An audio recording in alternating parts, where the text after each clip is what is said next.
নমস্কাৰ বন্ধুসকল, আপোনালোক সকলোকে মোৰ চেনেল চাহাব ডিকেজে ব্লকলৈ স্বাগতম জনাইছোঁ। আজি মই উপস্থিত আছোঁ আমাৰ ঢেকিয়াজুলি ত্ৰিমূৰ্তি প্ৰেক্ষাগৃহত আৰু এইখন প্ৰেক্ষাগৃহতে অহা 23 আৰু 24 ডিচেম্বৰ জোনাকে ধোৱা অৰণ্য নামৰ এটি নাটক অনুষ্ঠিত হ'ব আৰু এই নাটকৰ নাট্যকাৰ হৈছে লিয়াকত আলী আৰু পৰিচালনা কৰিছে আমাৰ ভাস্কৰ ডেকাই। আৰু ভাস্কৰ ডেকা আমাৰ ঢেকিয়াজুলিৰ এটি অতি চিনাকি মুখ, সকলোৱে চিনি পায়।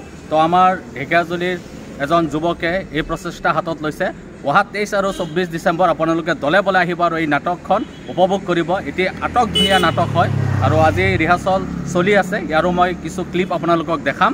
তো বহুত ধুনীয়া নাটক, ইয়াত আপোনাৰ অৰণ্যৰ কাহিনী আছে, এণ্টাৰটেইন আছে, ট্ৰেজেডি আছে, গোটেইখিনি এই নাটকত আপোনালোকে দেখিবলৈ পাব।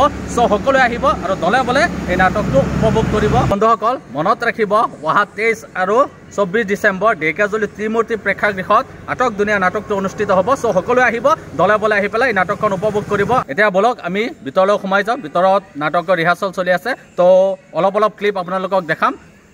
অহা 23 আৰু 24 ডিচেম্বৰত আপোনালোকে আহিলে সম্পূৰ্ণ নাটকখন দেখিবলৈ পাব। বৰ্তমান ৰিহাৰ্চল চলি আছে, তাৰে কেইটামান ক্লিপ আপোনালোকক দেখাম।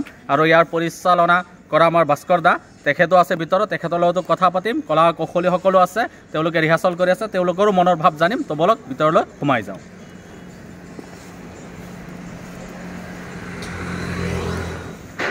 তো আপোনালোকে দেখিবলৈ পাইছে ইয়াৰ মঞ্চত কলা কৌশলীসকল ৰেডি হৈ আছে ৰিহাৰ্চল কৰিব। বন্ধুসকল এতিয়া মোৰ লগত উপস্থিত আছে জোনাকে ধোৱা অৰণ্য নাটকৰ পৰিচালক ভাস্কৰ দা। তো ভাস্কৰ দাৰ লগত কথা পাতিম। তো ভাস্কৰ দা, কেনেকুৱা আমাৰ দৰ্শকক কি ক'ব? নমস্কাৰ। জোনাকে ধোৱা অৰণ্যত যিখন নাটক, এই নাটকখন নাট্যকাৰ লিয়াকত আলীৰ আৰু নাটকখন পৰিচালনা মই কৰি আছোঁ। সাংস্কৃতিক অনুষ্ঠান ঢেকিয়াজুলিৰ ৰনলি, এই ৰনলিয়ে নিবেদন কৰিছে জোনাকে ধোৱা অৰণ্যত আৰু বচা শিল্পীসকল ইয়াত আমি তেখেতসকলক অনুশীলন চলি আছে। বচা শিল্পী ইয়াত লৈছোঁ নাটকখনত। 23 আৰু 24 ডিচেম্বৰ সন্ধ্যা 6 বজাত জোনাকে ধোৱা অৰণ্যত আমি মঞ্চস্থ কৰিম। বিষয়বস্তুটো যথেষ্ট গুৰুত্বপূৰ্ণ আৰু সংবেদনশীল এটা বিষয়। এই নাটকখন চাই যথেষ্ট মেছেজ এটা পাব বুলি আশা কৰিছোঁ আৰু ভাল অভিনয় ইয়াত দেখিবলৈ পাব। ধন্যবাদ জনাইছোঁ ভাস্কৰ দা। তো আপোনালোকে ইতিমধ্যে শুনিবলৈ পালে আমাৰ ভাস্কৰ দা, যিজনে এই নাটকটো পৰিচালনা কৰিছে। তো অতি ধুনীয়া এটি নাটক। তো অহা 23 আৰু 24 তাৰিখে ত্ৰিমূৰ্তি ভৱন ঢেকিয়াজুলিত অনুষ্ঠিত হ'ব। চ' সকলোৱে আহিব, আহি পেলাই দলে বলে নাটকখন উপভোগ কৰিব আৰু আমাৰ ভাস্কৰ দাক উৎসাহ জনাব।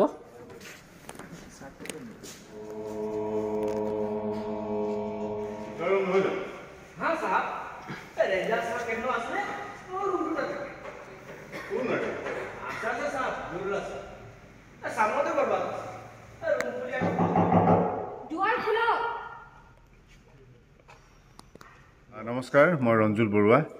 অহা 23 আৰু 24 ডিচেম্বৰত আমাৰ ঢেকিয়াজুলি ত্ৰিমূৰ্তি প্ৰেক্ষাগৃহত আমি এখন নাটক মঞ্চস্থ কৰিব ওলাইছোঁ। লিয়াকত আলী দেৱৰ নাটক জোনাকে ধোৱা অৰণ্যত।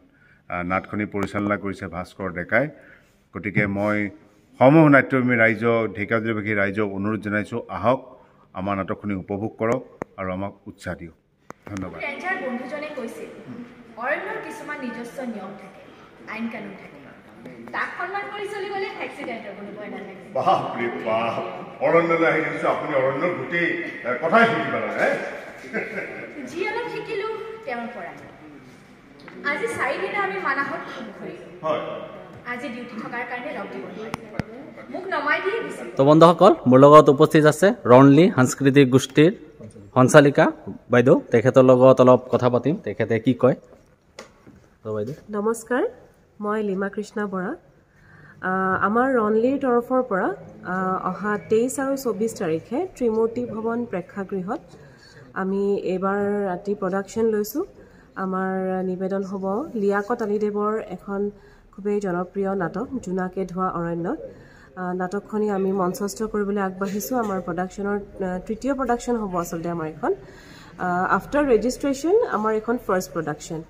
গতিকে আমি তেখেতৰ যোগেদি সমূহ ঢেকিয়াজুলিবাসীৰ লগতে সমূহ নাট্যপ্ৰেমী ৰাইজক আজি আমাৰ যিয়ে মঞ্চস্থ হ'বলগীয়া দুদিনীয়াকৈ নাটক আমি মঞ্চস্থ কৰিবলৈ ওলাইছোঁ, সকলো নাট্যপ্ৰেমী ৰাইজকে আমন্ত্ৰণ জনাইছোঁ, আহক সকলো সন্ধিয়া 6 বজাৰ পৰা ত্ৰিমূৰ্তি ভৱন প্ৰেক্ষাগৃহ।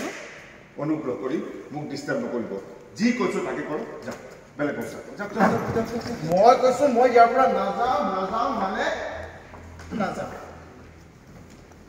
মই কিন্তু শক্তি প্ৰয়োগ কৰিবলৈ বাধ্য হ'ম চেষ্টা কৰিছে আপোনাক মই চলিব কৰিছে কিয় নালাগে আপুনি বাহিৰ যাওক ইয়াতে থাকক বিচনা যদি নুজুৰে আমি ৰাতিটো গল্প গুজব কৰি পাৰ কৰি দিম কি আছে ধন্যবাদ বহুত ধন্যবাদ কিন্তু আপুনি জোৎস্না তাৰমানে এখেত আপোনাৰ একো নহয় আমি তিনিও আচলতে এই ঘৰটোৰ আলোক আজি ৰাতি তাৰ যদি কোনো বেয়া ইণ্টেনশ্যন নাথাকে তেনেহ'লে মোক ফাঁকি দি এই ৰুমটোৰ পৰা মোক কিয় খেদি পঠিয়াব বিচাৰিছে বেটাক কিন্তু কেই চান্স দিব নোৱাৰি দেই কথা মানে সেইটো